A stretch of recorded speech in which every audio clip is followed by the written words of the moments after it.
10 minute കൊണ്ട് രുചികരമായ അവിൽ ലഡ്ഡു തയ്യാറാക്കാം. ഇത് ഏത് അവിലിൽ വേണമെങ്കിലും ഉണ്ടാക്കാം.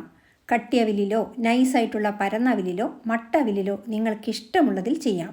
ആദ്യം ഒരു കടായിലേക്ക് 2 കപ്പ് അവിലിട്ട് സിമ്മിൽ ക്രിസ്പിയായി വറുത്ത് നല്ലപോലെ തണുക്കാൻ വയ്ക്കുക. ഇനി അതേ കടായിൽ 1/4 കപ്പ് പൊരികടല വറുത്തെടുക്കുക. ഇതും കോരി മാറ്റി നല്ലപോലെ തണുക്കാൻ വയ്ക്കുക.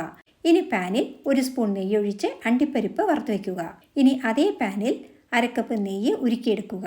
ആദ്യം നമ്മൾ വറുത്തെടുത്ത അവിൽ മിക്സിയിലിട്ട് തരുതരിപ്പായി പൊടിക്കുക. ഇനി അതേ ജാറിൽ വറുത്ത പൊരികടല, 1/3 കപ്പ് പഞ്ചസാര, 1/3 കപ്പ് ശർക്കര എന്നിവ ഇട്ട് പൊടിച്ച് അവിൽ പൊടിയിലേക്ക് ഇട്ട് കൊടുക്കുക. വറുത്ത അണ്ടിപ്പരിപ്പ് ചേർത്ത് മിക്സ് ചെയ്യുക. ഇനി ചൂടാക്കിയ നെയ്യ് കുറേശ്ശെയായി ചേർത്ത് കൊടുക്കുക. ഉരുണ്ട് പിടിക്കാൻ ആവശ്യമുള്ള നെയ്യ് ചേർത്ത് കൊടുക്കുക. ഇനി ഓരോ ലഡുവും ഉരുട്ടിയെടുക്കുക. ആദ്യം ഉരുട്ടുമ്പോൾ ലൂസായ പോലെ തോന്നുമെങ്കിലും കുറച്ച് സമയം കഴിയുമ്പോൾ കറക്റ്റ് ടെക്സ്ചറിൽ കിട്ടും. ഇത് 15 ദിവസം വരെ സ്റ്റോർ ചെയ്ത് യൂസ് ചെയ്യാം. അതിരുചികരമായ ഹെൽത്തി അവിൽ ലഡു റെസിപ്പി ഇഷ്ടമായ ലൈക്ക് ചെയ്യാനും ഷെയർ ചെയ്യാനും മറക്കരുതേ. Thank you for watching and supporting.